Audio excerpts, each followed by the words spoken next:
बालकों कृष्ण कीर्तन गान नर्तन पदों।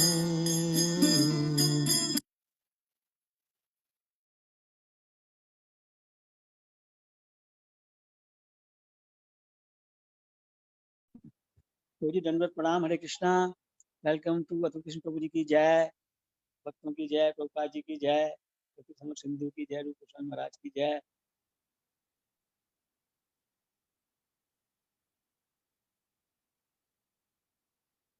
आप अनम्यूट करिए अपने आप को प्रभु जी। अतुल कृष्ण प्रभु आपका अनम्यूट नहीं हुआ है। You are host also.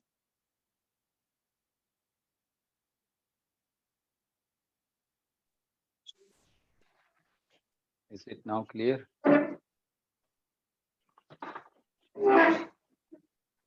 प्रभु आवाज आ रही है? आ रही है। Okay, you can make the other one also host, not just this one. There is another ISKCON Greater Noida. आपकी आवाज स्लो है लेकिन। अच्छा प्रभु, और एक ISKCON Greater Noida का है, उसको आप बना देंगे host?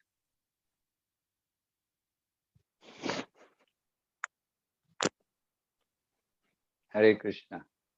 Now can you hear? We can hear, it is little slow. I hope otherwise maybe all right also. और लोग बताएं। अच्छा, आवाज स्लो आ रही है या ठीक है आप सबके लिए? आवाज एकदम सही है प्रभु जी। ओके ओके ओके, मैं बाहर निकल लेता हूं।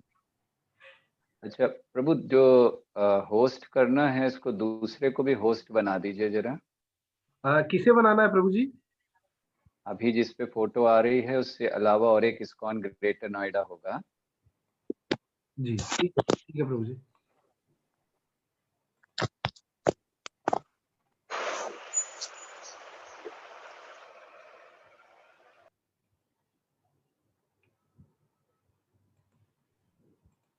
तो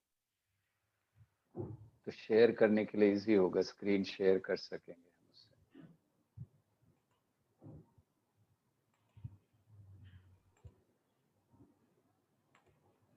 बना दिया प्रभु जी उनको भी। ओके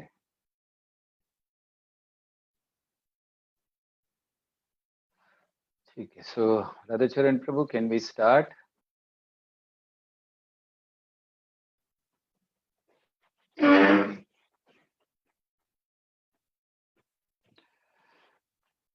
ओम अज्ञानतिमिरान्धस्य ज्ञानाञ्जनशलाकया चक्षुरुन्मिलितं येन तस्मै श्रीगुरवे नमः। नमो विष्णुपादाय कृष्णप्रेष्ठाय भूतले श्रीमते भक्तिवेदान्त स्वामिनिति नामिने। नमस्ते सारस्वते देवे गौरवाणी प्रचारिणे निर्विशेष शून्यवादी पाश्चात्य देशतारिणे।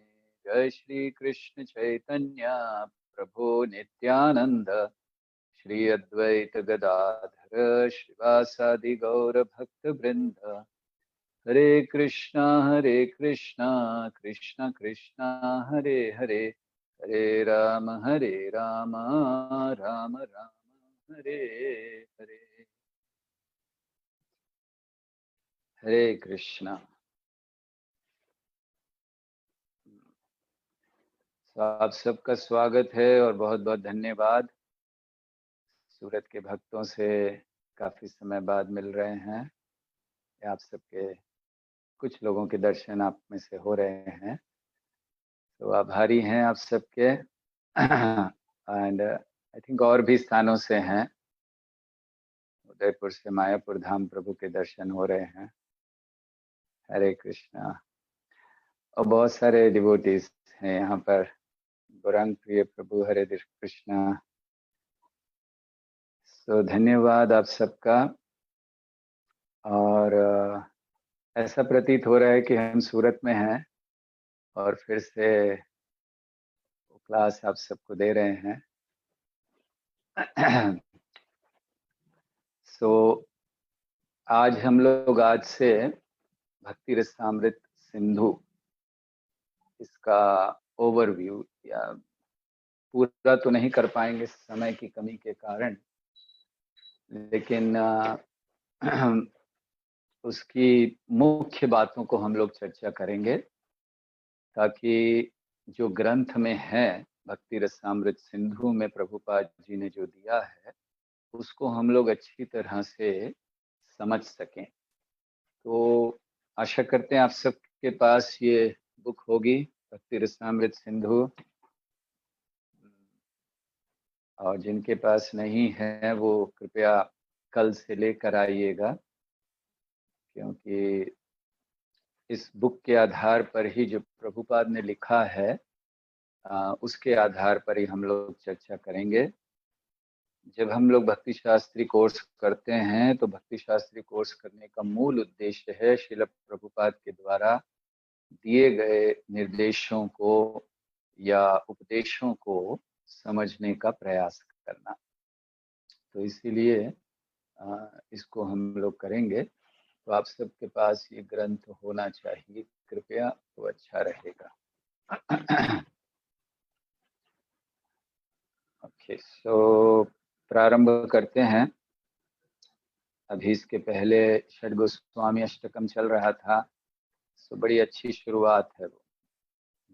जब हम रूप गोस्वामी आदि के ग्रंथों को अध्ययन करने का प्रयास करते हैं तो हमें षड गोस्वामी अष्टकम जरूर गा लेना चाहिए, ताकि हमें पता चले कि उन्होंने किस प्रकार अलग अलग शास्त्रों से नाना शास्त्र विचारणैक निपुणों सद्धर्म संस्थापकों, अलग अलग शास्त्रों का निचोड़ अपने ग्रंथों में दिया है। तो उसको हम लोग पढ़ने का प्रयास कर रहे हैं। तो आप सबके लिए एक स्लाइड्स आपको दिखाएंगे यहाँ पर, जिससे आप सब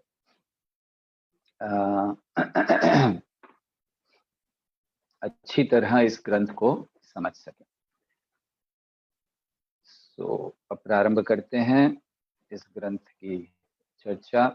भक्ति रसामृत सिंधु बड़ा महत्वपूर्ण ये ग्रंथ है, और रूप गोस्वामी के ग्रंथों में जितने भी ग्रंथों की रचना उन्होंने की है, रूप गोस्वामी ने बहुत से अन्य ग्रंथों की रचना की है, बहुत से सुंदर सुंदर नाट्य लिखे हैं श्री कृष्ण लीला के विषय में, श्रीमती राधा रानी के आविर्भाव के विषय में, और उपदेशामृत उन्होंने दिया है, और बहुत से ग्रंथ हैं।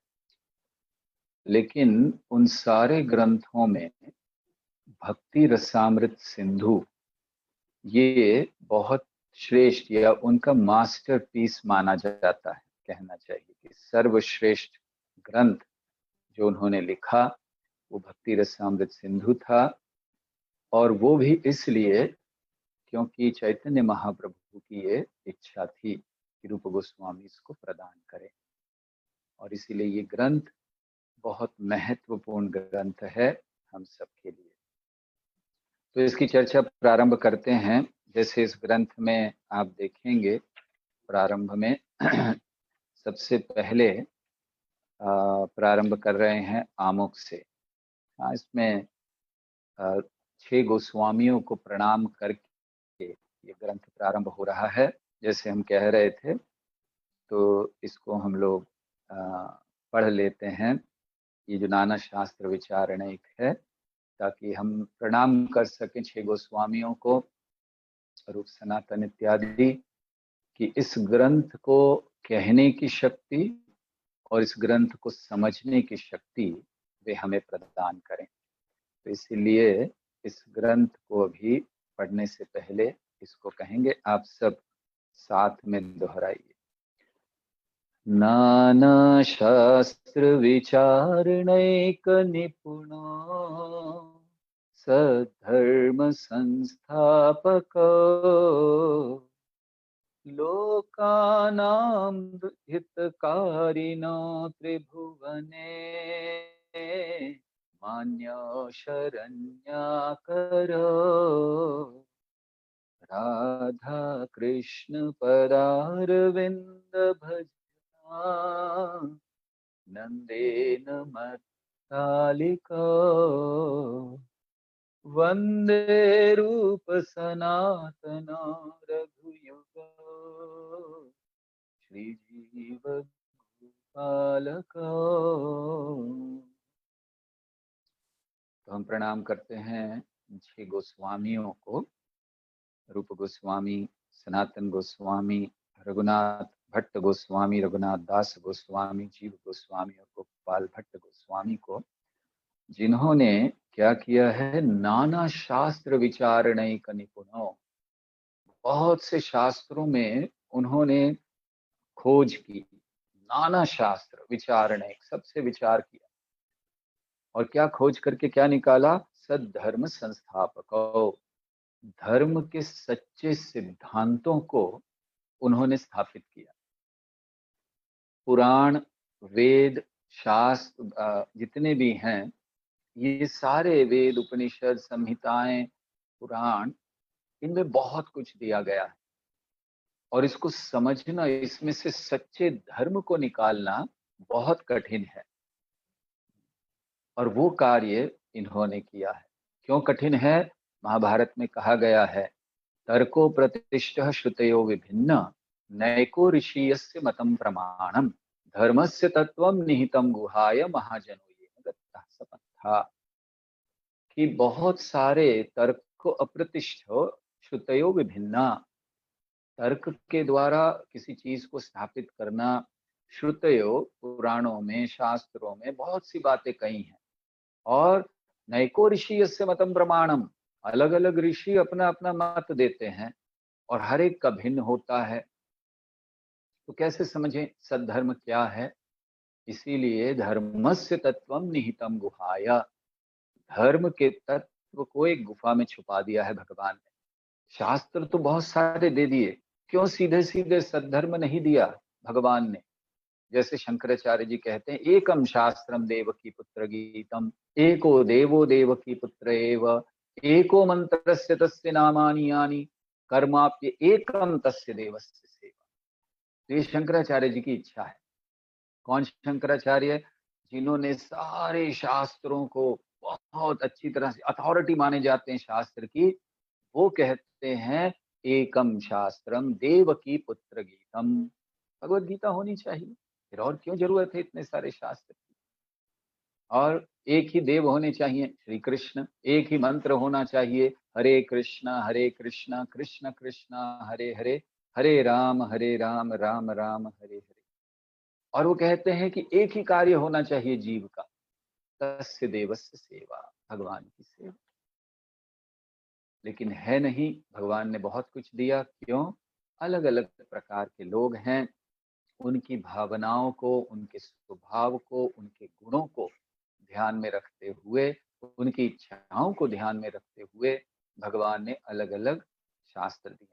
तो नाना शास्त्र विचारणैक निपुणों, बड़े दक्ष हैं ये 6 गोस्वामी। क्यों दक्ष हैं? सारे जितने शास्त्र हैं उनमें से विचार करके बड़े निपुण हैं कि सद्धर्म संस्थापको, सद्धर्म की स्थापना की। और किस लिए की? लोकानाम हितकारिणो त्रिभुवने मान्यो शरण्या करो, लोगों के हित करने के लिए त्रिभुवने, केवल पृथ्वी पर नहीं, सारे ब्रह्मांड में जो भी इन ग्रंथों को पढ़ेंगे उनका निश्चित लाभ होगा। तो लोकानाम हितकारिणो त्रिभुवने मान्यो शरण्या करो। ऐसे उन्होंने इतना शास्त्रों को पढ़ा है जिसका उद्देश्य है कि हम भगवान की शरण जा सकें। राधा कृष्ण पदारविंद भजनानंदे नमत्तालिको, शरण लेकर वो क्या कर सकें, वो लोग राधा कृष्ण पदारविंद भजना, भगवान के भजन में लग सकें, राधा और कृष्ण की पूजा कर सकें, भजन कर सकें। नंदे नमत्तालिको, जो भाव ब्रजवासियों का है उस भाव में भगवान की पूजा कर सकें। तो ये 6 गोस्वामियों ने किया है और हमारा बड़ा भाग्य है कि हम उस परंपरा में हैं जहाँ ये 6 गोस्वामियों ने इस सद्धर्म की स्थापना की। इसीलिए हमें वही ज्ञान जो 6 गोस्वामियों ने दिया परंपरा के द्वारा आ रहा है। श्रील प्रभुपाद ने इस भक्ति रसामृत सिंधु को, इसको सार में प्रस्तुत किया है इस ग्रंथ में।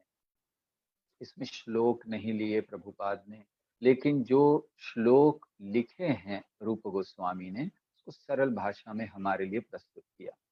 कभी कभी लोग कहते हैं कि प्रभुपाद ने भक्ति रसामृत सिंधु वैसे ही क्यों नहीं ट्रांसलेट किया, जैसे भगवत गीता की, जैसे भागवत किया, श्लोक लिया, उसका शब्दार्थ दिया, फिर अनुवाद दिया, तात्पर्य दिया, कर दिया। तो प्रभुपाद ने सार इसलिए दिया, नाना शास्त्र विचारणैक निपुणों सद्धर्म संस्थापको, उन्होंने विचार करके अलग अलग शास्त्रों से प्रमाण दे दिए हैं, प्रभुपाद ने उसको सरल भाषा में समझाया। अगर उस भाषा में समझाते तो हम लोग को शायद समझ नहीं आता, और फिर आवश्यक था कि सार में ही दे दे, क्योंकि बहुत सारे चीजें इसमें हैं जो हो सकता है हमारे लिए इतनी आवश्यक इस स्तर पर, हमारी भक्ति के स्तर पर ना हो। जैसे इस ग्रंथ को कई अध्याय हैं, लेकिन भक्ति शास्त्री स्तर पर भी हम केवल 19 अध्याय पढ़ते हैं। क्यों? आगे के अध्याय हमारे स्तर के नहीं हैं, इसलिए सार के रूप में प्रभुपाद ने इसको प्रस्तुत किया है और हम सब इसको समझने का प्रयास करेंगे। तो ये भक्ति रसामृत सिंधु है। प्रभुपाद प्रारंभ करते हैं आमुख से। आमुख या प्रिफेस जिसको आप लोग कहते हैं, तो आप उसको अब खोल सकते हैं पढ़ने के लिए। हम लोग इन 19 अध्यायों में पूरा नहीं पढ़ेंगे। जो भक्ति शास्त्री की क्लासेस रेगुलर क्लास होती हैं उसमें तो पूरा पढ़ते हैं, लेकिन इस समय पूरा नहीं पढ़ेंगे। हम लोग इसको थोड़ा थोड़ा बीच में अध्ययन करेंगे और बाकी क्या प्रमुख चीजें इसमें हैं वो हम आपको समझाते जाएंगे। तो आमुख में प्रमुखतः आप अभी जो इस समय आपके स्क्रीन पर स्लाइड देख रहे हैं, तो ये आमुख की चर्चा है कि आमुख में क्या प्रभुपाद ने वर्णन किया है। प्रमुखतः दो वर्णन हैं, एक इतिहास का, इस ग्रंथ का इतिहास, रूप गोस्वामी की स्थिति इत्यादि, और दूसरा उद्देश्य है कि ये ग्रंथ क्यों दिया है। और प्रमुखतः 6 उद्देश्य यहाँ पर हमें प्राप्त होंगे, तो इसीलिए इसको हम ग्रंथ को ध्यान से पढ़ें, क्योंकि ये जो 6 उद्देश्य यहाँ लिखे हैं ये हमारे लिए बड़े महत्वपूर्ण हैं। तो यहाँ पर हम लोग देखते हैं कि इतिहास पहला भाग प्रभुपाद प्रारंभ करते हैं रूप गोस्वामी की स्थिति से। अभी हम लोग इसकी चर्चा विस्तार से करेंगे, अब केवल आपको बता रहे हैं कि क्या क्या विषय हम लोग आमुख में पढ़ने वाले हैं, फिर भूमिका पर जाएंगे या परिचय पर, और फिर पहले अध्याय पर। लेकिन इन विषयों को थोड़ा समझने का प्रयास करेंगे। तो इतिहास में रूप गोस्वामी की स्थिति दी गई है, भक्ति रसामृत सिंधु का इतिहास दिया गया है, चैतन्य महाप्रभु का सिद्धांत दिया गया है, और फिर उद्देश्यों में प्रमुख 6 उद्देश्य दिए गए हैं। पहला उद्देश्य इस ग्रंथ का हम सबको गोस्वामी बनाना। दूसरा उद्देश्य, अभी हम इसके एक एक उद्देश्य की चर्चा भी करेंगे विस्तार से। दूसरा उद्देश्य भक्ति रस और भौतिक रस, इसके मध्य के भेद का वर्णन हुआ है कि क्या भेद है। फिर इस जगत में रहते हुए भक्ति करने के व्यवहारिक लक्षण, कैसे हम प्रैक्टिकली भक्ति कर सकते हैं, वो प्रभुपाद ने शुरुआत में ही दे दिया है। तो ये जो यहाँ पर आमुख लिखा है श्रील प्रभुपाद ने, तो उसमें दिया है। चौथा उद्देश्य दिया है कि किस प्रकार हम 5 विभिन्न रसों में मूल प्रेम को जागृत कर सकते हैं। 5 प्रमुख रस, तो हम लोग चर्चा करेंगे 12 रसों की, 5 प्रमुख और 7 गौण रस, और सभी जीवों से प्रेम करने का विज्ञान इस उद्देश्य भी है ना। भक्ति रसामृत सिंधु का उद्देश्य है कि हम सभी जीवों से प्रेम कर सकें। और आखिरी उद्देश्य है साधकों के भक्तिमय जीवन का पोषण। मूलतः ये ग्रंथ भक्तों के लिए है, मूलतः।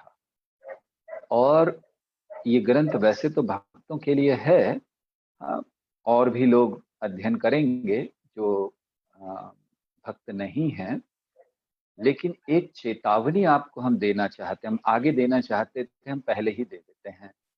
ये चेतावनी हम नहीं, जीव गोस्वामी दे रहे हैं। तो जीव गोस्वामी ने एक चेतावनी दी है। उन्होंने कहा कि अगर इस ग्रंथ को भक्ति प्राप्त करने के अलावा किसी और उद्देश्य से कोई पढ़ेगा तो मैं उसे श्राप दे दूंगा। हमने सोचा आपको प्रारंभ में ही बता दें ताकि आपको इस ग्रंथ के पढ़ने का स्पष्ट उद्देश्य, हम यहाँ से उद्देश्य की चर्चा कर रहे हैं, भक्ति इत्यादि। तो जीव गोस्वामी ने बहुत बड़ी चेतावनी दे दी कि अगर भक्ति प्राप्त करने के अलावा किसी और उद्देश्य से इस ग्रंथ को पढ़ेंगे तो उनका श्राप हमें मिलेगा। तो इसीलिए अब इन उद्देश्यों की चर्चा हम लोग करेंगे, कैसे हम इसको समझ सकते हैं आमुख को। वैसे आप में से किसी को भी बीच में प्रश्न हो, जैसे आप जानते हैं कि जब हम लोग भक्ति शास्त्र की चर्चा करते हैं तो बीच बीच में प्रश्न लेते हैं, लेकिन यहाँ पर क्योंकि इस समय जूम पर ये क्लास हो रही है तो हम कहेंगे कि आप प्रश्न आए तो लिख लीजिए, और क्लास के अंत में, क्योंकि बीच में हमें भी देखना किसने हाथ उठाया, कौन बोलना चाहते हैं, हम समझ नहीं पाएंगे और रह जाएगा, तो हम अंत में इन प्रश्नों को ले लेंगे। तो इसीलिए जो भी प्रश्न आपके मन में आए उसी समय लिख लीजिए, फिर हम लोग इस पर ये क्लास 9:30 बजे तक है, तो हम 9:15 बजे इसको रोकेंगे और 15 मिनट प्रश्नोत्तर होगा। तो आप सबको जो भी प्रश्न पूछने हैं उस समय आप पूछ सकते हैं। तो अब आमुख में जो चर्चा प्रभुपाद ने प्रारंभ की है, रूप गोस्वामी की वो चर्चा करते हैं कि रूप गोस्वामी का वर्णन वो करते हैं कि कैसे उनका पूर्व का जीवन, साकर मलिक, दबीर खास, रूप गोस्वामी और सनातन, ये उनकी पदवियां थी, नाम नहीं थे, जैसे होम मिनिस्टर, डिफेंस मिनिस्टर इत्यादि, तो ये उनकी पदवियां थी। तो हम लोग जानते हैं कि ऐसा कहा जाता है कि पहले के नाम उनके अमर और संतोष रहे हैं, तो फिर उनको ये पदवियां दी गई, साकर मलिक, दबीर खास, क्योंकि उस समय ऐसा था कि जो राजा था, नवाब था, तो वो बहुत ज्यादा हिंदुओं को परिवर्तन कर रहा था। फिर उसने देखा, उसने सुना कि ये दो बहुत ही बुद्धिमान व्यक्ति हैं। लोगों ने कहा अगर ये दो आपके मंत्री बन जाएं तो फिर आपको अपने राज्य की चिंता करने की जरूरत ही नहीं है। लेकिन इन दोनों को कहा, इन दोनों ने सीधे मना कर दिया, हम तो नहीं आएंगे, हमारे पास बहुत कुछ है करने के लिए। रूप गोस्वामी, सनातन गोस्वामी, ये ऐसा नहीं है कि आगे चलकर भक्त बने, बचपन से भक्त हैं। उनका घर वृंदावन था, उसमें यमुना थी, उसमें गोवर्धन था। दिन भर भागवतम की चर्चा करना, कई विद्वान आते थे जो भागवतम की चर्चा करते थे उनसे, तो ऐसे कई लोग थे। तो यही उनका कार्य था, और बड़े विद्वान थे। लोग उनके पास कुछ सलाह लेने आते थे, कैसे करें, क्या करें। तो वो स्वतः ही एक लोगों के नेता बन चुके थे, किसी ने स्थापित नहीं किया था, लेकिन वो थे। तो जब राजा ने कहा, नवाब ने कहा कि नहीं, तुम्हें तो हमें आप मंत्री बनाएंगे, उन्होंने मना कर दिया। तो उस समय बड़ा प्रयास किया, जब नहीं माने तो इन्होंने क्या किया, जो नवाब थे उन्होंने कहा कि अगर उन्होंने ब्राह्मणों को मुसलमान बनाना शुरू किया। उस समय कुछ ऐसे नियम थे जो बड़ा सरल था मुसलमान बनाना।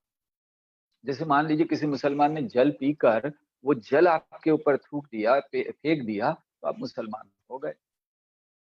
तो ऐसे उसने बहुत सारे ब्राह्मणों को मुसलमान बनाना शुरू किया।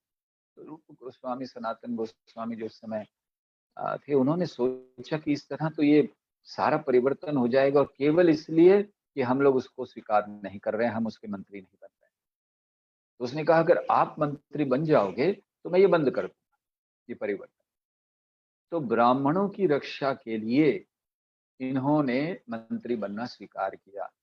कभी कभी हमारे मन में ये प्रश्न आता है कि अगर इतने विद्वान थे, भागवत पढ़ते थे और घर में ही पूरा वृंदावन बना हुआ था, बचपन से पढ़ते थे, स्वप्न में इनको भागवतम पढ़ने का आदेश हुआ था, तो फिर इन्होंने ऐसे मुसलमान नवाब की सेवा क्यों स्वीकार की ब्राह्मणों की रक्षा के लिए?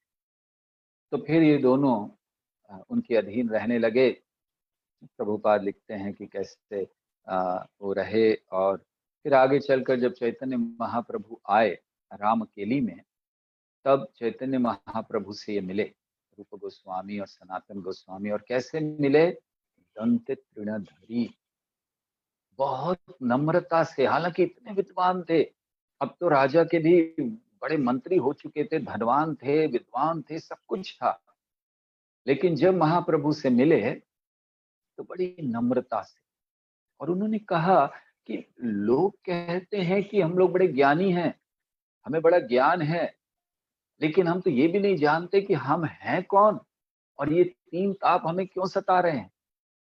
और लोग कहते हैं कि हम बड़े ज्ञानी, और हम लोग मान लेते हैं कभी कभी, लेकिन हम मूर्ख हैं। तो ये भाव था, ये नम्रता थी उनकी। किस लिए? क्योंकि ज्ञान था।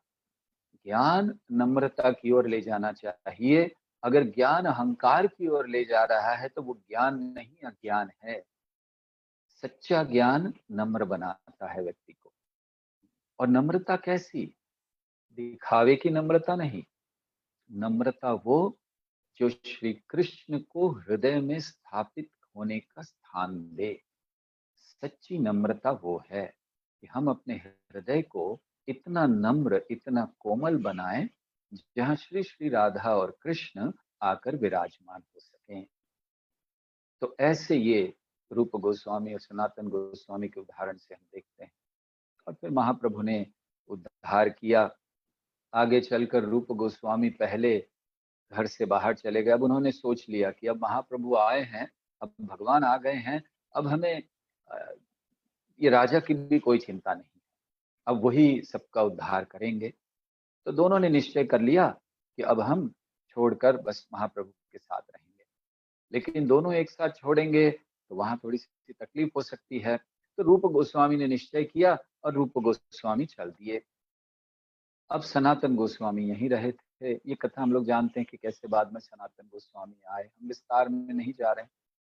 तो रूप गोस्वामी चल दिए, बहुत स्थानों से होते हुए फिर पता चला उनको कि महाप्रभु हैं। तो फिर प्रयाग में वहां पर एक घाट है, दशाश्वमेध घाट। तो वहां पर रूप गोस्वामी चैतन्य महाप्रभु से मिले।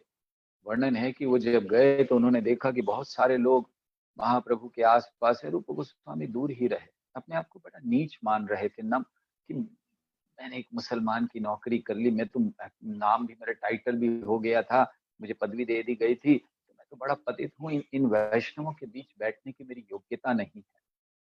दरअसल हम लोग जब भक्ति करते हैं तो हम भक्ति करते हुए कुछ अहंकारी हो जाते हैं कि हम बड़े श्रेष्ठ भक्त हैं, हमने बहुत कुछ प्राप्त कर लिया है। लेकिन अगर हम सही में भक्ति कर रहे हैं तो हमें अन्य भक्तों को देखते हुए, जब हम अन्य भक्तों को देखें तो हमारे मन में ये भाव आना चाहिए जो रूप गोस्वामी के मन में आया कि कितने बड़े वैष्णव हैं, मेरी योग्यता नहीं है इन सब के साथ बैठने की। और हम लोग सोचते हैं कि हम बड़े वैष्णव हो गए हैं, हमने बड़ा ज्ञान ले लिया है, हम अभी इसको सिखाएंगे, हम प्रवचन देंगे और ये लोग सब सुनेंगे। नहीं, हमें दास दास दासानुदास इस शब्द को कभी नहीं भूलना चाहिए।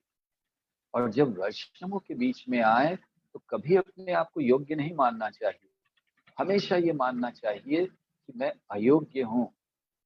ये तो कृपा है, ये वैष्णवों की कृपा है कि मुझे अनुमति देते हैं अपने साथ बैठने की, अपने साथ प्रसाद लेने की, अपने साथ कीर्तन करने की, अपने साथ कथा सुनने की, या कथा सुनाने की, या श्रवण करने की। हमारे साथ में बैठकर हम श्रवण कर पा रहे हैं, ये बहुत बड़ी कृपा है।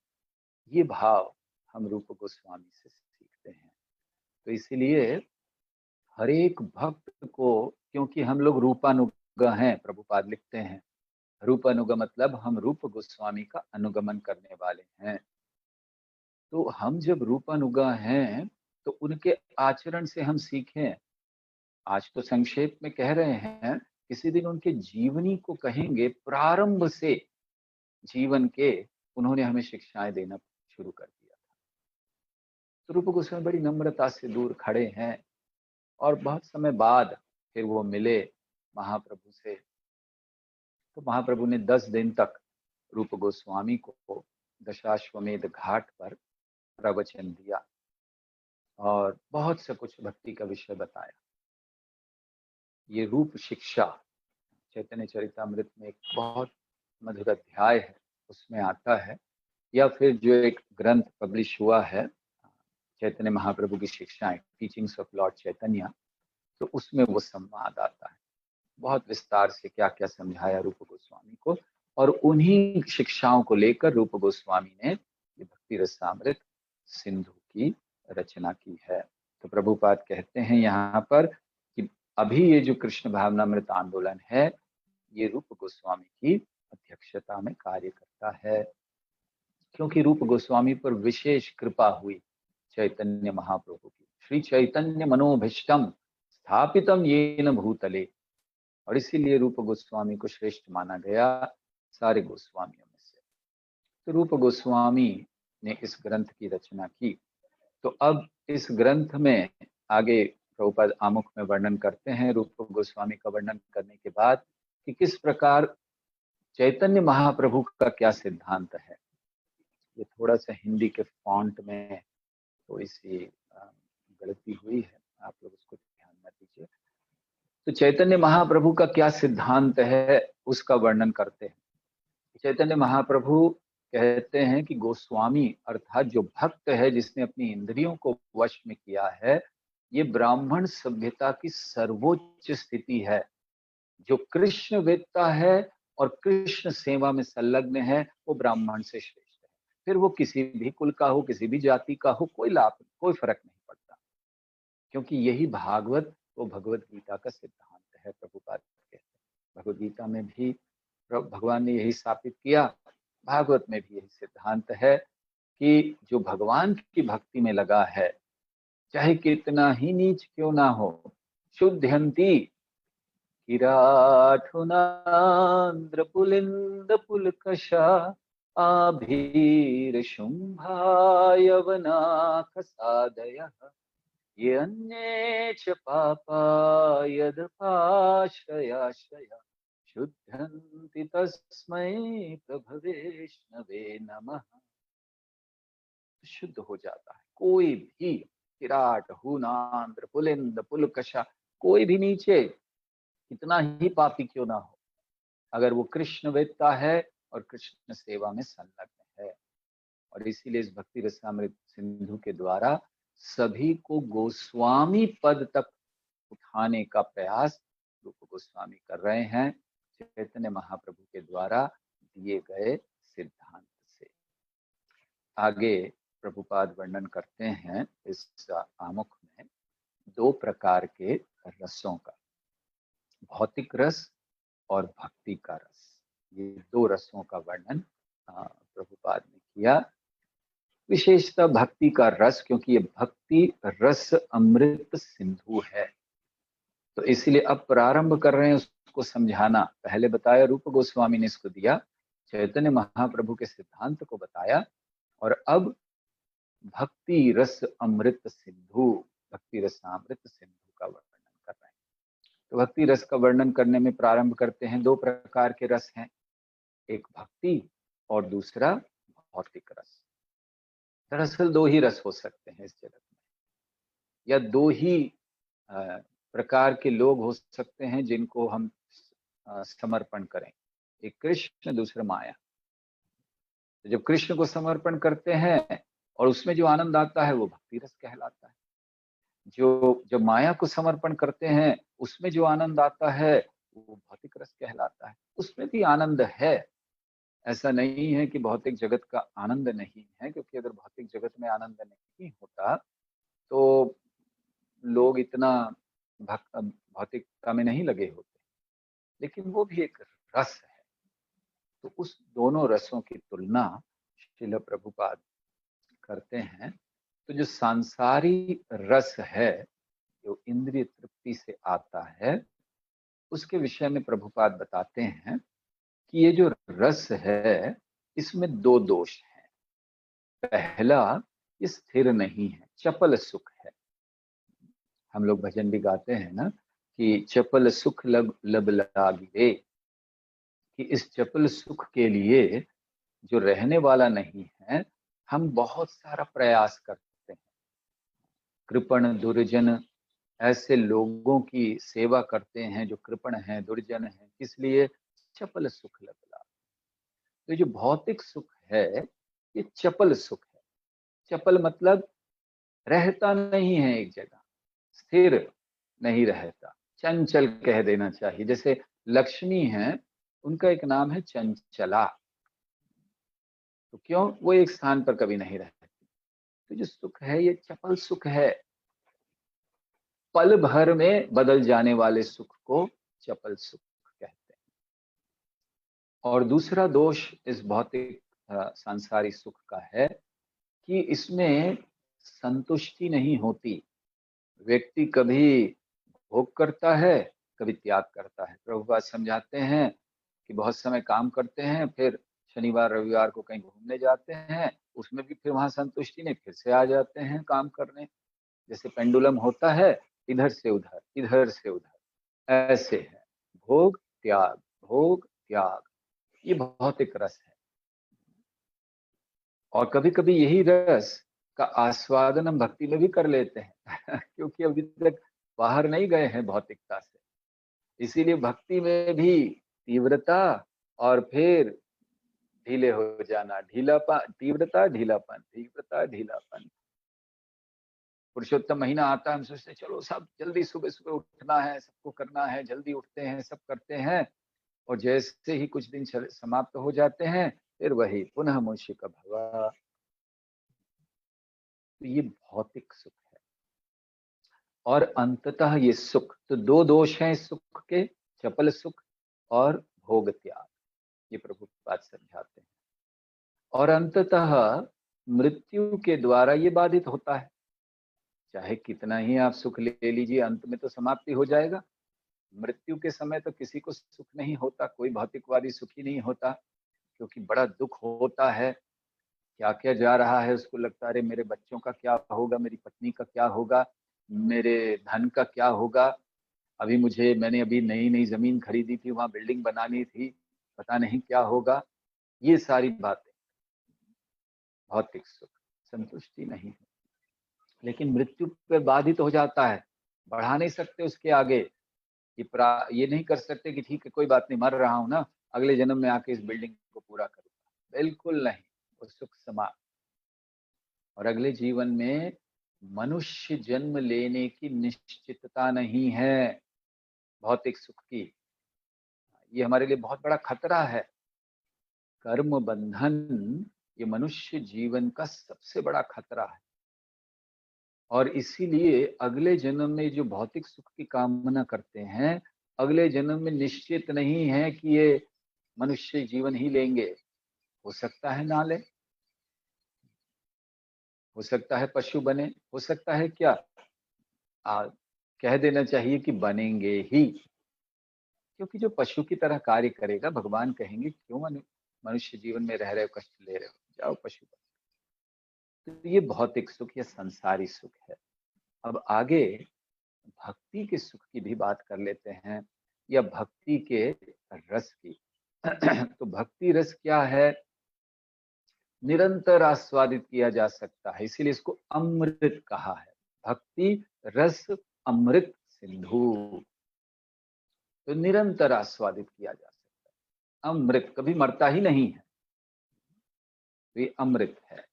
और ये मृत्यु के पश्चात भी बना रहता है, अर्थात जब मृत्यु नहीं हुई तब भी निरंतर आस्वादन किया जा सकता है भक्ति का।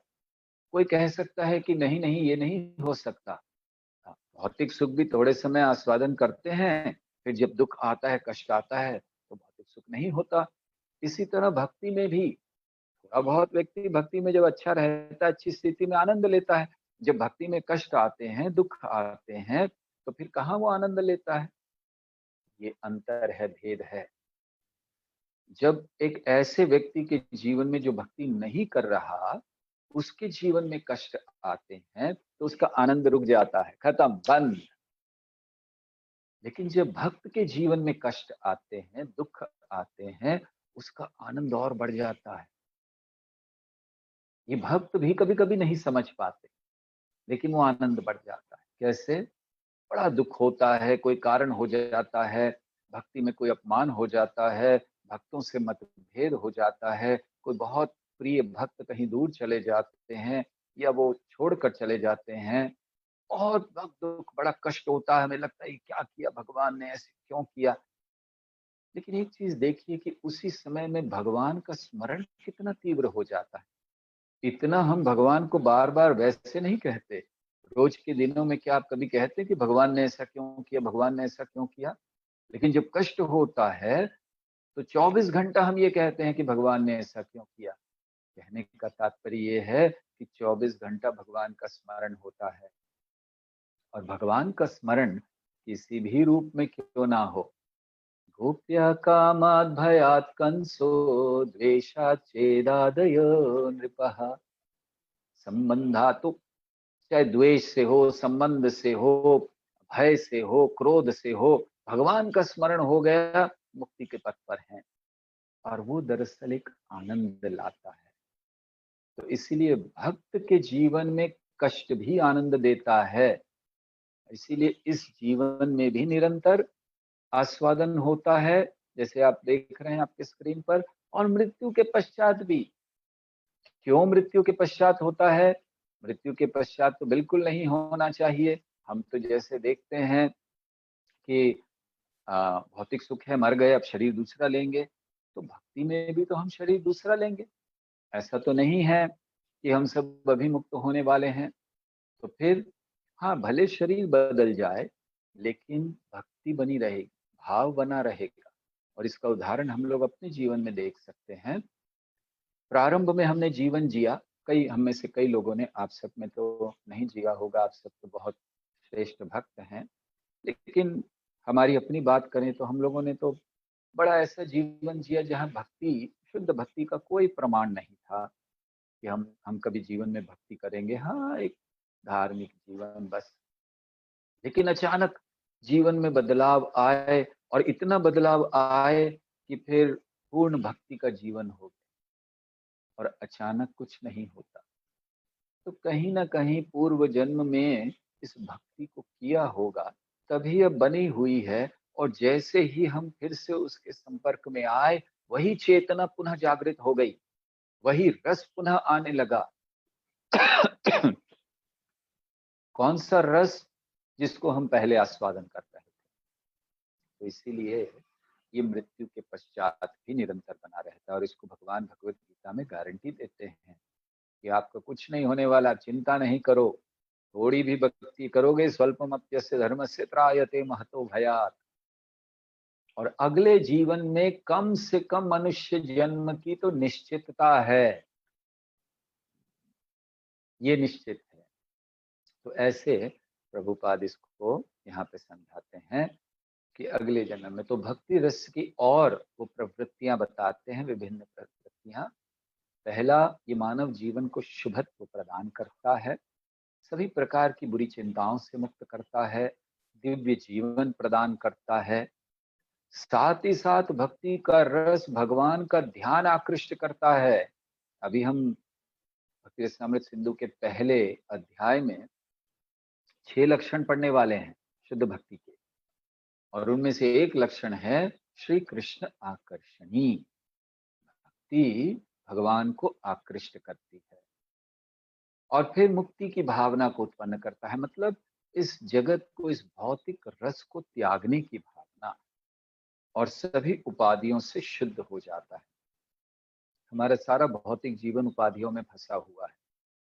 84 लाख योनियों में हमें उपाधियां मिलती हैं, फिर मनुष्य बन जाए तो उसमें उपाधियां मिलती हैं, वर्णाश्रम हो उसमें उपाधियां मिलती हैं, कोई ब्रह्मचारी, कोई सन्यासी, कोई गृहस्थ बनते, सब उपाधियां हैं शरीर की।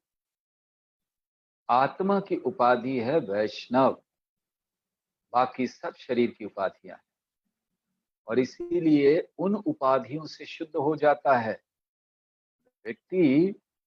समाज में रहते हुए निश्चित ब्रह्मचारी, गृहस्थ, वानप्रस्थ, सन्यासी या वैश्य, शूद्र, ब्राह्मण अवश्य रहता है, कार्य भी करता है उसके अनुसार। लेकिन अगर भक्त है, भक्ति हृदय में है, तो फिर वो वैष्णव कहलाता है, वो इन पदवियों से परे हो जाता है। और ऐसा वैष्णव सारे संसार को कृष्ण भक्ति प्रदान कर सकता है। श्रील प्रभुपाद सन्यासी थे और सन्यासियों के लिए विवाह कराना, विवाह में जाना तक सन्यासी अधिकतर नहीं जाते। प्रभुपाद ने प्रारंभ में आंदोलन के खुद विवाह करवाए, यज्ञ किया विवाह का। कोई कह सकता है कि अरे ये कैसे सन्यासी है? नहीं, उन्होंने कराया क्योंकि आवश्यकता थी। हाँ, बाद के समय में प्रभुपाद ने नहीं किया, लेकिन आवश्यकता थी। और आवश्यकता ही नहीं थी, प्रभुपाद वैष्णव है, इसलिए ये उपाधियां सन्यासी, गृहस्थ, जैसे प्रभुपाद पहले गृहस्थ थे फिर सन्यासी बने, केवल उपाधियां हैं। ये एक वैष्णव को स्पर्श भी नहीं करती हैं। केवल वैष्णव इनका उपयोग करके समाज को एक शिक्षा प्रदान करते हैं। इंद्रियां शुद्ध हो जाती हैं भक्ति के द्वारा, और जब उस शुद्ध इंद्रियों से भगवान की सेवा में लगते हैं तो उस भक्ति रस का निरंतर आस्वादन हो सकता है। तो ये भक्ति रस का वर्णन श्रील प्रभुपाद करते हैं। और बड़ी महत्वपूर्ण बात इस रस का वर्णन करते हुए वो बताते हैं कि हमारी जो प्रेम की प्रवृत्ति है, हम जो प्रेम करना चाहते हैं, हर जीव में प्रेम की प्रवृत्ति। ऐसा कोई जीव नहीं है जो प्रेम नहीं करना चाहता। पशुओं को देख लीजिए, आप किसी पशु को बड़े प्रेम से ऐसे हाथ फिराइए उसके सर पर, वो आराम से बहुत आनंद लेता है, उसको अच्छा लगता है, वो प्रेम चाहता है। अब किसी गौशाला में जाइए, गायों के गले में यहाँ पर ऐसे हाथ कीजिए, गाय बड़े ऐसे मुंह करके खड़ी रहेगी, और फिर आप बंद कर दोगे तो फिर से आपको कहेगी और करो, थोड़ा और करो। बैल की पीठ पर आप हाथ फेरिए, बैल को बड़ा आनंद आता है। और गाय बैल ही तो, किसी भी प्राणी को, सड़क पर चलता हुआ कुत्ता है, अगर आप थोड़ा सा उसको रोटी खिला के उसके सर पर हाथ फेर दें, वो बड़ा आनंद होगा, आपके पाँव चाटने लगता है, बड़ा आनंद आता है उसको। हर व्यक्ति प्रेम चाहता है, और विशेषतः मनुष्य जीवन में तो हम सब प्रेम की कामना ही कर रहे हैं। लेकिन ये प्रेम विस्तरित होता है। यहाँ जो आप चित्र देख रहे हैं उसको ध्यान से देखिए। जो प्रभुपाद ने लिखा है उसको केवल इस चित्र के द्वारा हम प्रस्तुत करने का प्रयास कर रहे हैं। तो प्रभुपाद ने लिखा कि जो बद्ध जीवात्मा है, अब आप ये जो सारे चक्र हैं, इन चक्रों के मध्य में देखिए, मध्य में बद्ध जीवात्मा है। और ये बद्ध जीवात्मा, प्रभुपाद कहते हैं, प्रारंभ करता है, प्रेम करना ही चाहता है। प्रेम क्यों बढ़ता जाता है इसकी भी वर्णन करते हैं। तो बद्ध जीव प्रेम करना चाहता है अपने भाई से, अपनी बहन से, अपने परिवार के जनों से। तो पहले वो प्रेम करता है, छोटा बच्चा होता है वो अपने घर के लोगों से प्रेम करता है। फिर धीरे धीरे, क्योंकि प्रेम में संतुष्टि नहीं होती, पूर्णता नहीं होती, तब वो फिर और आगे बढ़ता है। तो परिवार के बाद फिर वो देश, समाज इत्यादि से प्रेम करने लगता है। आप लोग इस चित्र में अब एक बड़ी महत्वपूर्ण बात देखें, उसको भी हम समझाएंगे कि जब हम ये कह रहे हैं कि परिवार, फिर देश, फिर मानव समाज, यहाँ जो सारी चीजें हैं वो उनके ऊपर एरोस नहीं हैं, लेकिन अंत में हैं। तो वो क्यों हैं वो समझाएंगे। तो परिवार, लेकिन उसको संतुष्टि नहीं होती, फिर वो चाहता है मैं देश की सेवा करूं, समाज की सेवा करूं, तो वो उनसे प्रेम करने लगता है। फिर जब उसका और प्रेम बढ़ता है तो वो देश की सीमाओं के परे मानवता से प्रेम करने का प्रयास करता है। ऐसे कई लोग हुए हैं जिन्होंने मानवता के लिए बड़ी सेवा की, ये नहीं देखा किस देश का है, किस जाति का है, किस धर्म का है, तो वो फिर ऐसे प्रेम करते हैं। लेकिन अंततः वो प्रेम जब और बढ़ता है, उसमें भी संतुष्टि नहीं मिलती, तो वो प्रेम भगवान की ओर जाता है। प्रभुपाद बताते हैं कि हमारे प्रेम की पूर्णता होती है कृष्ण से प्रेम करने में, और इसीलिए जो एरोज हैं कि अब वो प्रेम असीमित रूप से बढ़ता जाता है। आनंदाम बुद्धिवर्धनम प्रतिपदम, तो ये बढ़ने वाला प्रेम है। बाकी सारे प्रेम सीमित हैं, परिवार से कर लिया, थोड़े समय में कामना होती है कि अब परिवार नहीं, अब समाज से करें, समाज से कर लिया, अब होता है नहीं राष्ट्र से करेंगे, राष्ट्र से हो गया अब पूरे मानवता से करेंगे, अब मानवता से हो गया तो भी सीमित है, अब कृष्ण से करेंगे। और कृष्ण पर प्रेम आने के बाद फिर कोई भावना नहीं रहती, फिर कोई कामना जीव नहीं करता कि अब हम और किसी से करेंगे, क्योंकि और कुछ है ही नहीं। पूर्ण संतुष्टि है कृष्ण प्रेम। और इसीलिए अगर हम लोग अपने अपने हृदय में भी देखें तो जिस चीज को प्रभुपाद समझा रहे हैं, ये चीज हमारे हृदय में भी है। हम सब प्रेम करना चाहते हैं, धन कमा के, प्रसिद्धि प्राप्त करके, इवन भक्ति में आके। आप देखिए, भक्ति में आकर भक्तों को आनंद तब आता है जब साथ में आकर कोई बहुत मिलते हैं, प्रेम का आदान प्रदान होता है। आप सोचिए, भक्ति हो, भक्त हो सब, आप सब आए एक साथ, लेकिन कोई भी एक दूसरे से बात नहीं करे, कोई देखे भी नहीं क्या हो रहा है, कोई बीमार है नहीं है, कोई ठीक है नहीं है, भक्ति कर रहा है नहीं है, कुछ नहीं देखे, तो हमें भक्ति में आने का प्रेरणा नहीं मिलेगी। हम फिर वापस जाना चाहेंगे कि इससे अच्छा तो हमारा घर है, कम से कम हमारे घर वाले पूछते तो हैं। तो भक्ति में भी आकर हम उस प्रेम को और चाहते हैं, और इसीलिए भक्तों में कभी कभी जब मनमुटाव होते हैं या कुछ भक्त कह देते हैं तो बड़ी चोट लग जाती है हृदय को। अरे क्यों लग जाती है? घर में भी कोई कह देता है आपको चोट नहीं लगती, क्यों? क्योंकि प्रेम इतना फैल चुका है कि अब यहाँ केवल प्रेम की आशा, अब यहाँ आशा नहीं है कि भक्त प्रेम के अलावा कुछ और दे। हाँ, प्रेम देने के मार्ग अलग अलग हो सकते हैं। गुरु प्रेम देते हैं कभी कभी डांट कर, जैसे अर्जुन को कृष्ण ने प्रेम दिया सबसे पहले डांट कर, अशोचानन्वशोचस्त्वं प्रज्ञवादांश्च भाषसे गतासून गतासूंश्च नानुशोचन्ति पंडिताः। तो डांट कर, अरे मूर्खों जैसी बातें कर रहे हो, बातें पंडितों जैसी कर रहे हो मूर्ख तुम एकदम। तो गुरु कभी कभी, लेकिन वो भी प्रेम है, हृदय में प्रेम होगा तो गुरु की डांट भी बड़ी अच्छी लगती है। लेकिन अगर हृदय में प्रेम नहीं है तो फिर किसी के द्वारा कहे गए अच्छे शब्द भी कांटे लगते हैं। तो इसीलिए हम सब प्रेम चाहते हैं, चाहे धन कमाकर, समाज में प्रतिष्ठा पाकर, कोई पदवी पाकर, और उस प्रेम की पूर्णता होती है कृष्ण भक्ति में आकर।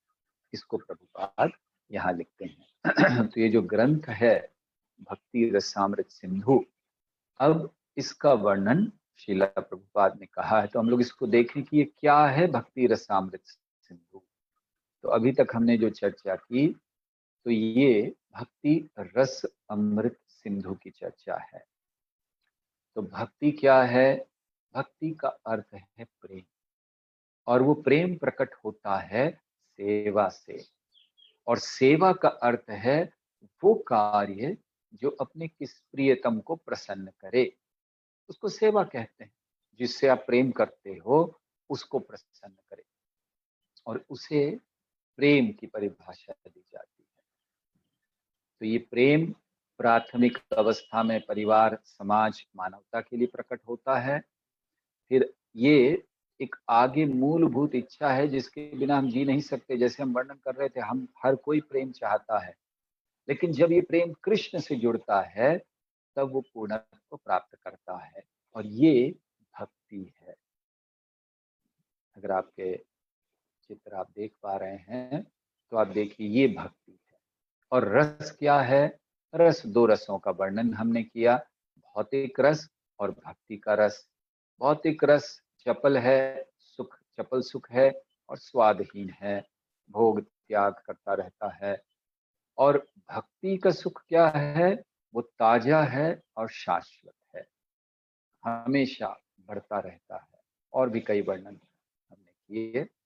और सिंधु का अर्थ होता है कि सुख का सागर।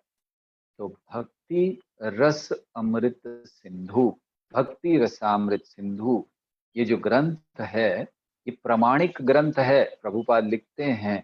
क्यों? क्योंकि ये वैदिक प्रमाणों पर आधारित है।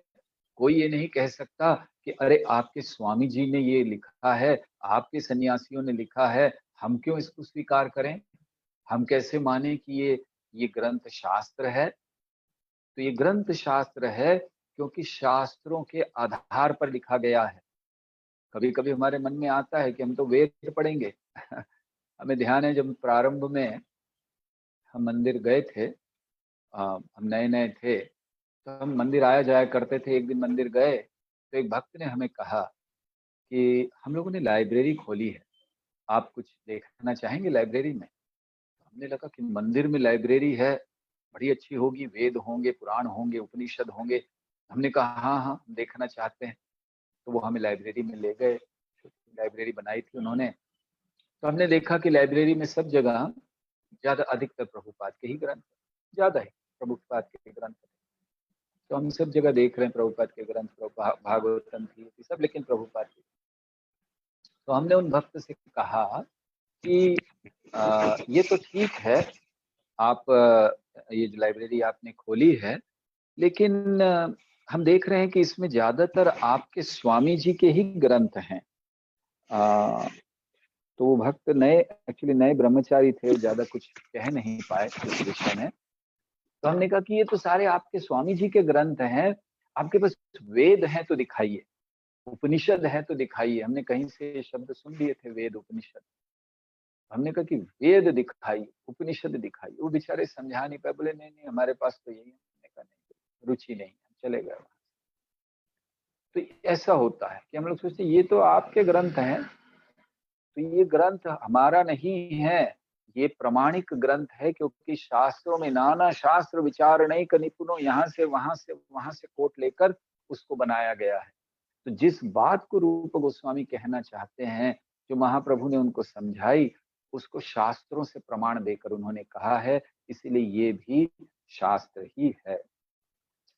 तो ऐसे प्रभुपाद यहाँ भक्ति रसामृत का वर्णन करते हैं सिंधु का। तो हम सबको ये सोचना चाहिए कि इंद्रिय सुख की कुछ बूंदों को हम समेट सकते हैं, लेकिन एक समुद्र है जो बहुत सरलता से उपलब्ध है, भक्ति रसामृत सिंधु। तो उसमें हम गहराई तक जा सकते हैं। तो किन के लिए है भक्ति रसामृत सिंधु? इसमें लिखा है प्रभुपाद ने कि उन लोगों के लिए जो जीवन में भ्रमित हैं और हताश हैं, और मुख्यतः उन व्यक्तियों के लिए जो कृष्ण भावनामृत आंदोलन में संलग्न हैं, जो भक्त हैं। तो उनके लिए ये भक्ति रसामृत सिंधु है, जिसको श्रील प्रभुपाद लिखते हैं। तो ये हम लोगों ने आमुख पर, पूरे तो नहीं पढ़े, लेकिन प्रमुखता जो प्रभुपाद ने विषय लिए हैं उन पर चर्चा करने का प्रयास किया। ये आमुख था। और इसके बाद अब भूमिका प्रभुपाद प्रारंभ करते हैं। तो आमुख एक दिया है, फिर इंट्रोडक्शन दिया गया है कि क्या है ये ग्रंथ, तो ग्रंथ का क्या विषय है, उसको सब विस्तार से भूमिका दी है। तो हम इसको भी आज थोड़ा प्रारंभ करेंगे। इससे पहले आप में से किसी के अगर कोई प्रश्न अब तक जो हमने पढ़ा, जो कहा, उस पर कोई भी प्रश्न हो तो कुछ प्रश्नों को लेंगे और फिर भूमिका को प्रारंभ करेंगे। तो आप में से किसी के कोई प्रश्न हैं तो आप या तो चैट पे या अब अगर हाथ उठाएंगे तो हमें दिखाई देगा, तो आप पूछना चाहें तो पूछ सकते हैं। ओके, ये एक हाथ उठा हुआ है, किसका है? मायापुर धाम प्रभु। हरे कृष्ण प्रभु जी। हरे प्रभु जी आपने रूप गोस्वामी जी का और सागर मलिक जी का पहले वाला नाम बताए थे, वो थोड़ा कंफर्म अमर और करना था। संतोष, अमर और संतोष, सनातन गोस्वामी और रूप गोस्वामी। थैंक और कोई प्रश्न किसी का?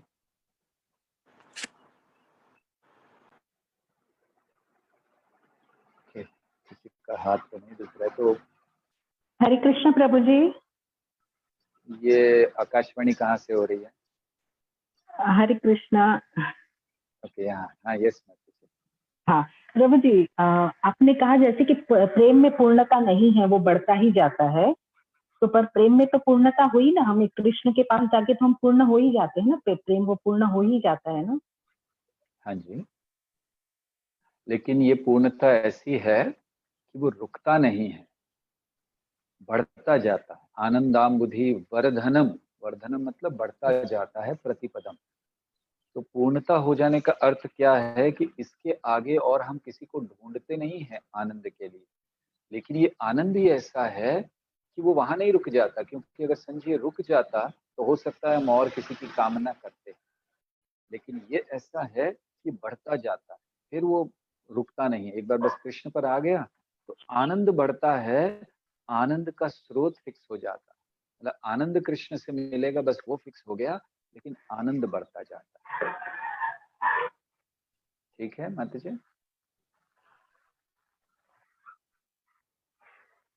ओके। और हरे कृष्णा। श्रीवास गौर प्रभु, हरे कृष्णा।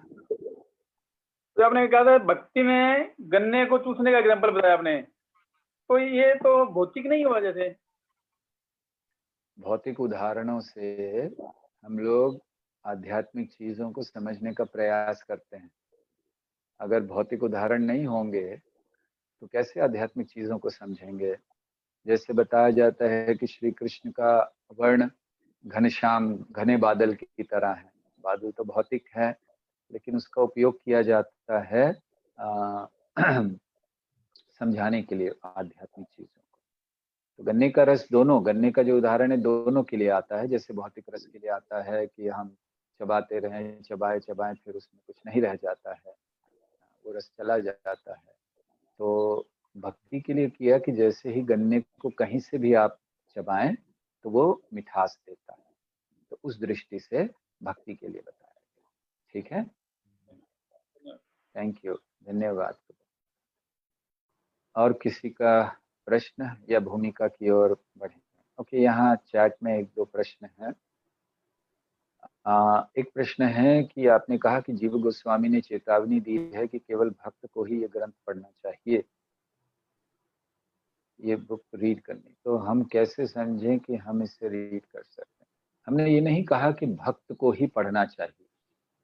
अगर इसकी रिकॉर्डिंग है तो आप पीछे जाकर वापस सुन लीजिए।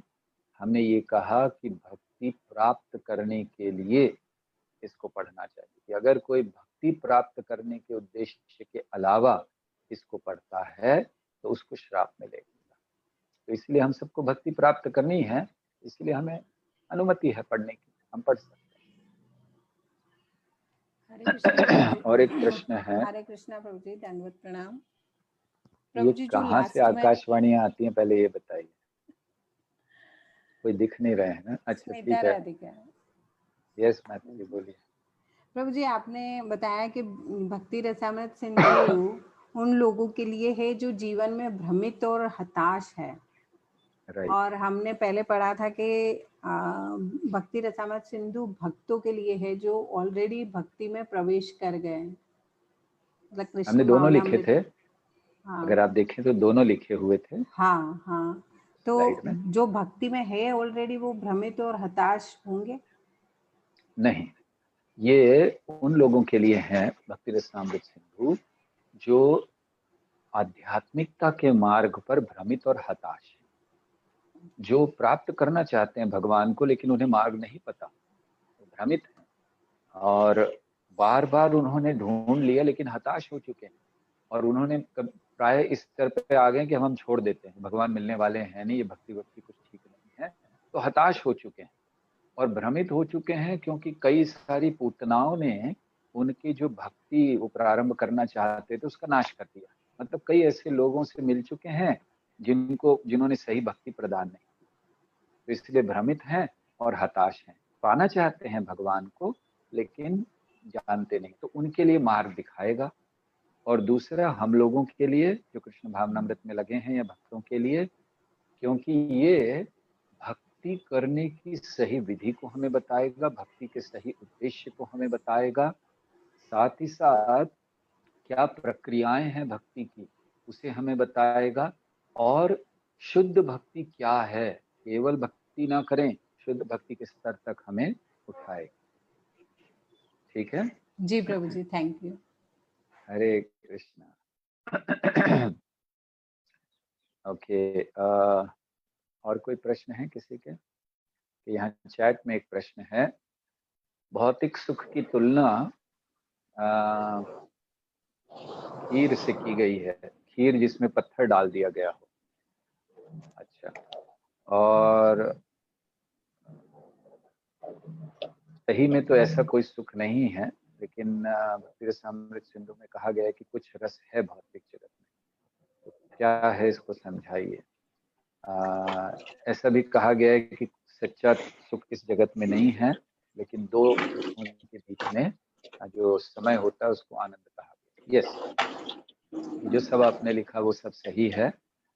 तो भक्ति का जो सुख है यहाँ कहा गया कि रस है, तो रस है कैसे है, वो कष्ट के साथ मिला हुआ रस है। इसका उदाहरण है कि जब एक ऊंट वो कांटों को खाता है, तो वो कांटों को खाता है तो कांटे उसको अंदर से गले में पूरा उसको छील देते हैं और उसका खून निकलता है, और वो खून मिक्स होकर वो कांटे खाता है, उसको बड़ा आनंद आता है। हाँ, उसको लगता है कि कितना स्वाद है, वो और कांटे खाता है, लेकिन वो जानता नहीं है कि वो जो खा रहा है वो उसका ही खून है, उसको ही नुकसान दे रहा है। तो इसी तरह भौतिक सुख में, भौतिक जगत में ये आनंद है थोड़ा सा, जो व्यक्ति को लगता है कि आनंद है, जो कहा गया कि थोड़ा सा आनंद है, वो इतना ही आनंद है, लेकिन दरअसल वो सच्चा आनंद नहीं है। और इसीलिए कहा जाता है कि इस भौतिक जगत में सच्चा सुख है ही नहीं, सुख है, सच्चा सुख नहीं, सच्चा सुख केवल भक्ति में है। और इसीलिए इस जगत में जो भी सुख है, दो दुखों के बीच का अंतर है। जब तक हम भक्ति नहीं करते, हम बहुत बड़े बड़े कार्य कर लें, सुख प्राप्ति के बड़े मार्ग ले लें, उस सबको श्रम एव ही केवलम कहा गया, बस। तो इसीलिए जो सुख है इस जगत का वो ऐसा सुख है। ठीक है, ओके, और किसी का प्रश्न है? सब लोग कृपया अपने आप को बाकी म्यूट रखें ताकि आवाज ना आए आपके घर की। यस, और कोई पूछना चाहते हैं प्रश्न, कृपया हाथ ऊपर कीजिए। कंचन माता जी।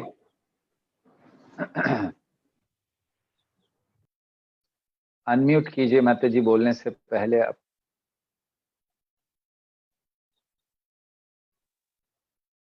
सॉरी, एक बार और कीजिए, अनम्यूट कीजिए। हाँ जी, अब बोलिए। हरे कृष्णा प्रभु जी। प्रभु जी, आपने कहा हरे कि कृष्ण। भक्ति में तीव्रता और फिर हमें ना फिर धीरे हो जाते हैं, मतलब कभी कभी बहुत तीव्रता, जैसे पुरुषोत्तम मास आ रहा है, हम जल्दी मंगला उठ के जाना है, और फिर कभी ऐसा क्यों? तो इसका कोई कारण हमारा आलस्य है या फिर हमारा कुछ पाप कर्म या क्या?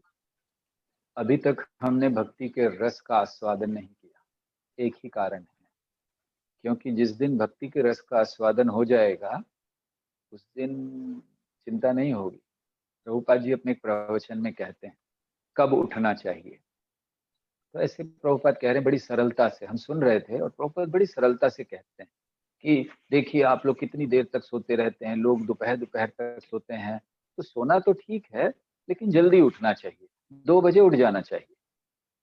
और इतनी सरलता से प्रभुपाद ने कहा, हमने उसको पॉज करके वापस पीछे करके सुना कि 2 ही कहा कि कुछ और कहा प्रभुपाद ने। तो वो कहते 2 बजे उठ जाना चाहिए, दोपहर को 2 बजे नहीं, सुबह 2 बजे उठना चाहिए।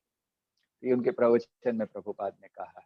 तो उनके लिए बड़ा सरल था कि 2 बजे, और हम लोगों के लिए 2 बजे रोज उठना, तो हम लोग सोचते हैं कि अरे कैसे होगा, दिन में कितना काम है, क्या प्रभुपाद के काम नहीं करते थे, दिन भर काम करते थे, लेकिन फिर भी वो उठते थे 2 बजे, या सोते ही 12 बजे थे, फिर 2 बजे उठ जाते थे। तो खैर हमें नकल नहीं करनी है। इसका अर्थ ये नहीं कि कल से आप लोग या आज रात से सब 2 बजे उठ जाएं और जब हम यहाँ क्लास देने बैठे तो सबके वीडियो बंद हैं और हम बुला रहे हरे कृष्णा कोई है, बोले सब है लेकिन सब दिव्य निद्रा में। तो ऐसा नहीं होना चाहिए। तो खैर कहने की बात यह है कि हम लोग क्योंकि अभी भक्ति रस का स्वादन नहीं कर रहे हैं, इसलिए हमें ये चीज। हरे कृष्णा। और कोई प्रश्न? अभी समय है, हम नहीं तो भूमिका प्रारंभ कर सकते हैं।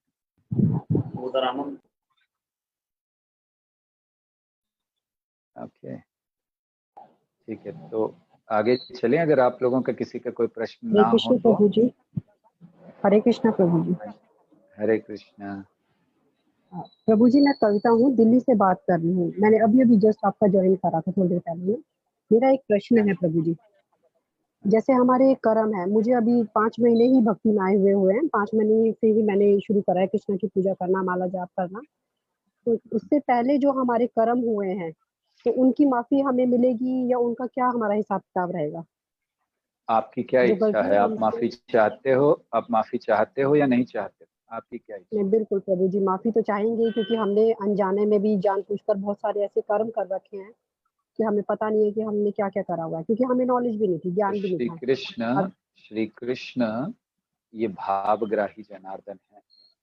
तो जब देखेंगे कि आपके हृदय में ये इच्छा है और सही में पश्चाताप आप कर रहे हो कि जो भी हमने किया, ठीक है, हो गया, अनजाने में हो गया, जानते नहीं थे, लेकिन जो भी किया गलत किया, पश्चाताप कर रहे हैं, तो वो पश्चाताप ही बहुत है हमारी उन गलतियों को या जो उन अपराधों को हमने किया उसे खत्म करने के लिए।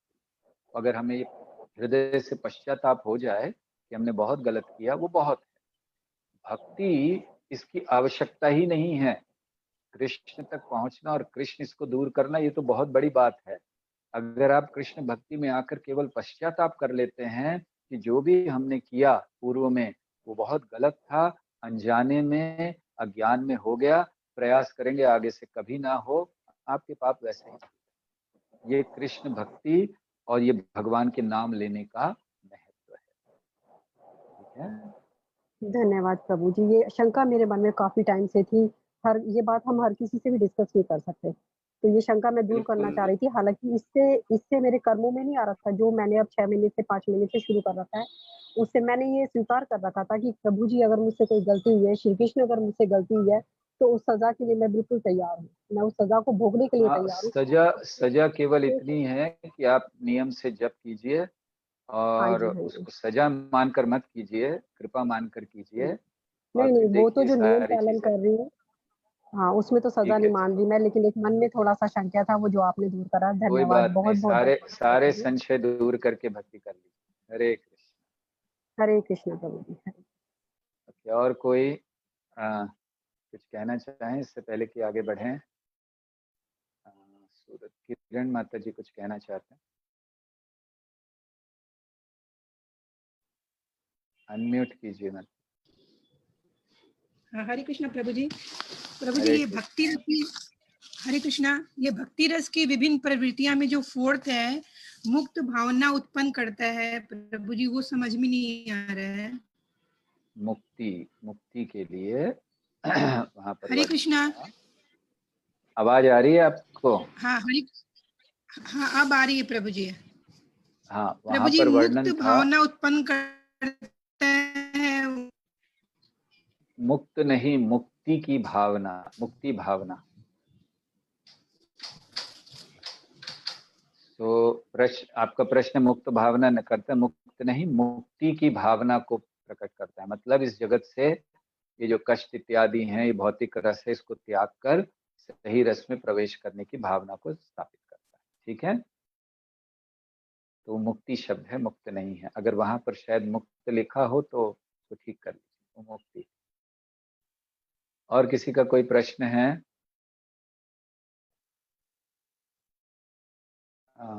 ओके, ठीक है, फिर अभी कितना समय बाकी है? 10 मिनट बाकी है। थोड़ा सा भूमिका पर चर्चा कर लेते हैं, अगर किसी का कोई प्रश्न नहीं है तो। अनुमति है, कर लें कि आप में से किसी का विरोध है? ठीक है, आशा करते हैं अभी तक जो कहा आपको समझ में आया होगा, कुछ ज्यादा ऊपर से तो नहीं गया है ना किसी के, क्योंकि कभी कभी आप लोगों को कुछ ऊपर से चला जाता है, ऐसे आप लोग कहते हैं, हमें पता है नहीं जाता, आप लोग सब बड़े वरिष्ठ भक्त हैं। लेकिन ठीक है, सो आगे चर्चा शुरू करते हैं इसकी भूमिका की। अपना अपना आप लोग सब माइक म्यूट पे रखिएगा ताकि कोई आवाज नहीं आए आपके काम पे। यस, तो कहाँ पे थे हम लोग?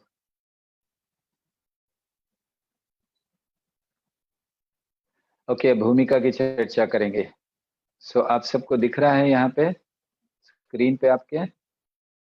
जिनके वीडियो ऑन है अगर वो सर हिला देंगे तो पता चलेगा कि यहाँ दिख रहा है। वेरी गुड, बड़े अच्छे तरह से आप लोग बड़े अच्छे बच्चे हो, एकदम ओबीडियंट। ओके, सो भूमिका की चर्चा हम लोग कर रहे हैं। भूमिका के 3 भाग हैं। ये जो भूमिका प्रभुपाद ने लिखी है तो 3 भाग हैं इसमें। पहला है मंगलाचरण। मंगलाचरण मतलब प्रारंभ, ग्रंथ प्रारंभ करने से पहले मंगलाचरण किया जाता है, मतलब कुछ प्रणाम किए जाते हैं, आशीर्वाद दिया जाता है इत्यादि, उसकी अभी चर्चा करेंगे। दूसरा भाग है पुस्तक की विषय सूची का संक्षिप्त विवरण किया है, क्या विषय हैं पुस्तक में पूरे, उसका वर्णन हुआ है। और तीसरा जो सबसे महत्वपूर्ण भाग हम लोग बड़े विस्तार से चर्चा करेंगे वो है शुद्ध भक्ति की परिभाषा। तो ये भूमिका में प्रभुपाद ने दिया है, इसको हम लोग अब चर्चा करेंगे। तो सबसे पहले मंगलाचरण दिया है प्रभुपाद ने। मंगलाचरण का अर्थ होता है 3 भाग होते हैं मंगलाचरण के। पहला वस्तु निर्देश, मतलब जिस चीज की चर्चा कर रहे हैं वस्तु के उद्देश्य को परिभाषित करना, क्या है ये, क्यों ग्रंथ लिखा जा रहा है, क्या उद्देश्य है इत्यादि, तो ये उसका यहाँ पर चर्चा होता है। और दूसरा नमस्कार किया जाता है, तो नमस्कार अर्पण करना, किसको नमस्कार करते हैं, भगवान को, गुरुजनों को, वैष्णवों को। और तीसरा आशीर्वाद, ये ग्रंथ पढ़ने से क्या होगा, आपको क्या लाभ मिलेगा। तो ये 3 भाग होते हैं मंगलाचरण के, वस्तु निर्देश, नमस्कार और आशीर्वाद। तो इनको यहाँ पर हम लोग देख रहे हैं, लिखा गया है भूमिका में। तो जो नमस्कार है भगवान के बाद फिर गुरु को किया गया है और वैष्णव वंदना की गई है। तो गुरुओं की वंदना और वैष्णवों की वंदना ये भी यहाँ पर किया गया है। ठीक है। सो ये ऐसे मंगलाचरण है, 3 भागों में बटा हुआ है। तो इसकी हम लोग थोड़ी थोड़ी चर्चा करेंगे। जब हम लोग विस्तार से चर्चा करते हैं या जब आपको पढ़ाया जाता है भक्ति रसामृत सिंधु भक्ति शास्त्री के लिए, तो इनमें ये बड़े और विस्तार से चर्चा में जाते हैं, लेकिन हम लोग केवल ओवरव्यू ले रहे हैं इसलिए ज्यादा विस्तार से इसमें नहीं जाएंगे। तो वस्तु निर्देश सबसे पहले उसको कहते हैं, वो बहुत सुंदर श्लोक को लिखते हैं। यहाँ श्लोक नहीं दिया है, प्रभुपाद ने अनुवाद दिया है। श्लोक ये है, अखिल रसामृत मूर्ति प्रस्मर रुचिरुद्ध तारका पाली कलित श्यामा ललितो राधा प्रेयान्वित जयति। तो ये वस्तु निर्देश है, अखिल रसामृत मूर्ति ही। तो कृष्ण अखिल रस अमृत मूर्ति हैं, तो इसका वर्णन किया गया है। तो क्यों कृष्ण अखिल रस मूर्ति हैं? क्योंकि कृष्ण से सारे रस आते हैं और कृष्ण सारे रसों का आस्वादन भी करते हैं अपने भक्तों के साथ, इसीलिए उन्हें रसिक शेखर भी कहा जाता है, रसराज भी कहा जाता है। कृष्ण रसराज हैं, कृष्ण रसिक शेखर हैं, क्योंकि रसों का आस्वादन करते हैं। तो ये जो शब्द है अखिल रस अमृत मूर्ति, तो अखिल रस मतलब सभी रसों के आगार हैं भगवान। जो भी रस हम इस जगत में देख सकते हैं, अनुभव कर सकते हैं, उनके आगार हैं श्री कृष्ण। आगार मतलब स्रोत, उनसे आते हैं और उनको 12 रसों में बांटा गया है। 5 प्रमुख रस हैं और 7 गौण रस हैं। तो 12 रस टोटल हैं। 5 प्रमुख रस कौन से हैं आप सब जानते हैं, शांत रस, दास्य रस, साख्य रस, वात्सल्य और माधुर्य। ये 5 रस हैं। और अमृत मूर्ति क्यों कहा गया है? क्योंकि भगवान परम आनंद के शाश्वत मूर्ति हैं, आनंद घन है भगवान। अगर भगवान के शरीर को काटा जाए, काट नहीं सकते हैं, काटा जाए कुछ निकालने के लिए, हमारे शरीर को काटा जाए तो क्या निकलेगा? खून निकलेगा, हड्डी निकलेगी, इत्यादि गंदगी निकलेगी। भगवान के शरीर को काटा जाए तो हर जगह से आनंद निकलेगा, आनंद घन है। ऑफकोर्स काट नहीं सकते, और आप प्रयास भी मत कीजिए कि देखें कि है कि नहीं है। तो आपके घरों में जो विग्रह है लेकर चाकू, आप थोड़ा प्रयास करें। तो भगवान सच्चिदानंद रूप है, आनंद घन है, तो इसीलिए वो अमृत मूर्ति ही, रसमृत मूर्ति ही। तो 5 ये रस हैं, शांत रस, दास्य रस, साख्य, वात्सल्य और माधुर्य।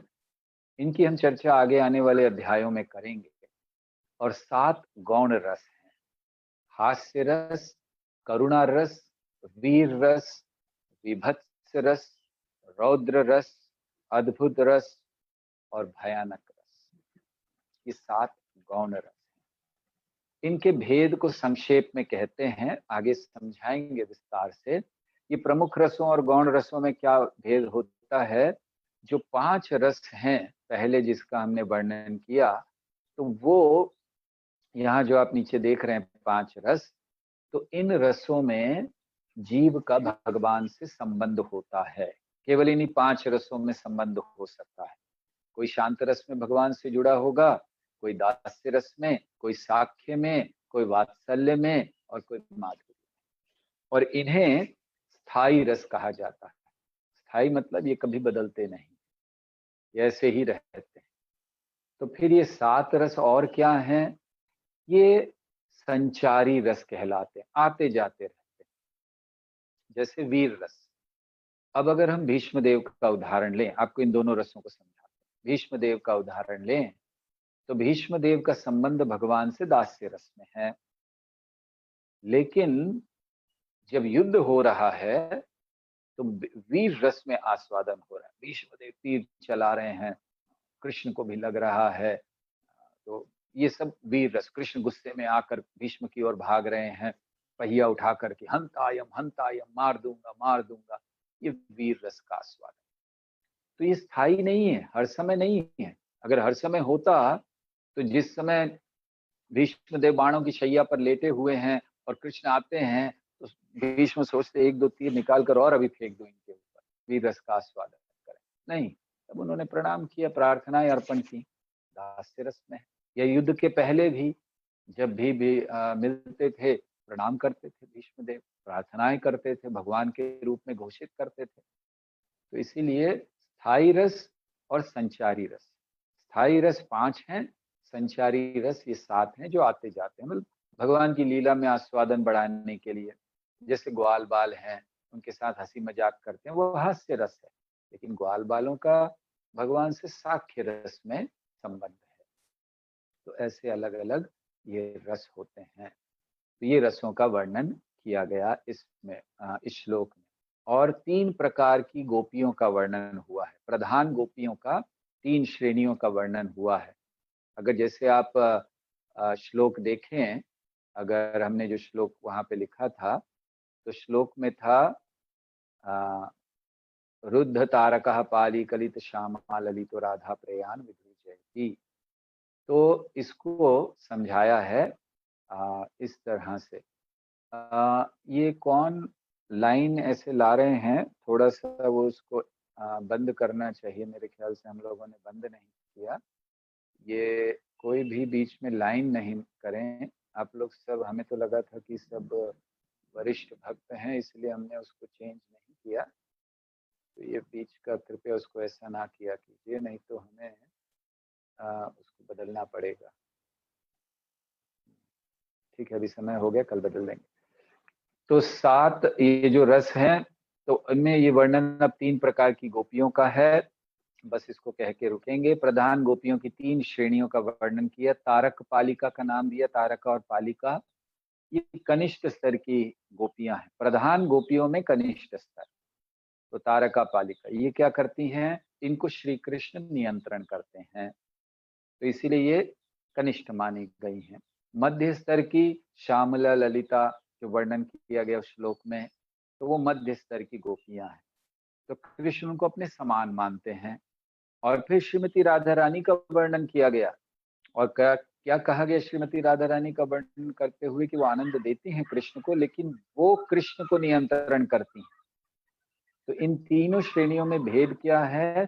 प्रथम श्रेणी कृष्ण नियंत्रण करते हैं, मध्य श्रेणी कृष्ण अपने समान मानते हैं, और श्रीमती राधा रानी वो श्री कृष्ण को नियंत्रण करती हैं।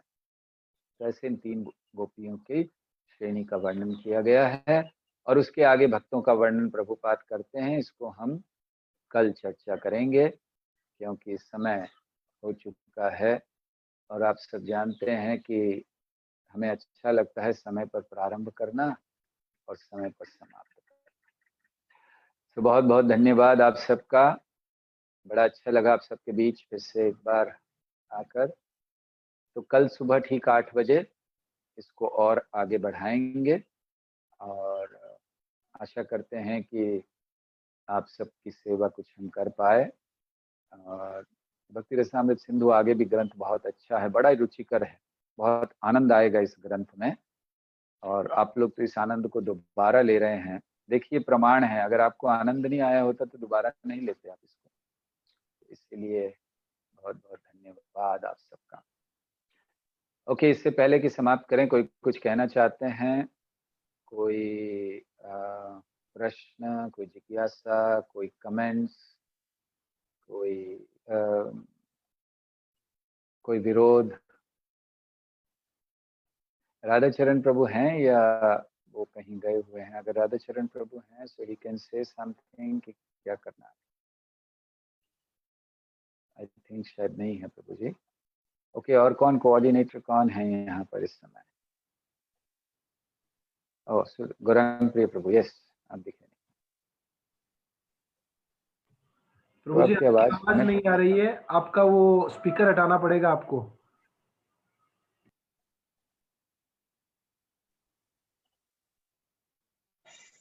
अब आ रही है प्रभु जी? हाँ जी, आ गई, अब आ गई। हाँ, बहुत बहुत धन्यवाद प्रभु जी आपका, जो आपने हमारा निवेदन स्वीकार करके इसको रिवीजन करा रहे हैं हमको, क्योंकि पहले पढ़ा था लेकिन उच्च स्तर का था, थोड़ा काफी ऊपर से निकला, तो आप थोड़ा आसान करके समझा रहे हैं, हमारे स्तर पे आके समझा रहे हैं हमको, तो बहुत बहुत बहुत दिल से धन्यवाद। दरअसल हम आपके स्तर पर आके नहीं समझा रहे, हम अपने स्तर पर समझा रहे हैं, इसीलिए समझ में आ रहा है। हमारा वो स्तर नहीं है जो आप लोगों ने पहले सुना, इसलिए हम अपने स्तर पर रहकर जो कह सकते हैं वही कह रहे हैं। बहुत बहुत धन्यवाद। तो और कुछ कोई कहना चाहते हैं? कोई प्रश्न, कोई सुझाव? ओके, ठीक है। सो परम प्रिय प्रभु, इसको समाप्त करें आज की क्लास। यस प्रभु जी। ओके, सो बहुत बहुत धन्यवाद आप सबका। कल आपसे ठीक 8 बजे भेंट होगी। वांछा कल्पतरुभ्यश्च कृपा सिंधुभ्यैव च पतितानां पावनेभ्यो वैष्णवेभ्यो नमो नमः। अनंत कोटि वैष्णव भक्त वृंद की जय, श्रील प्रभुपाद की जय, जय गौर प्रेमानंद।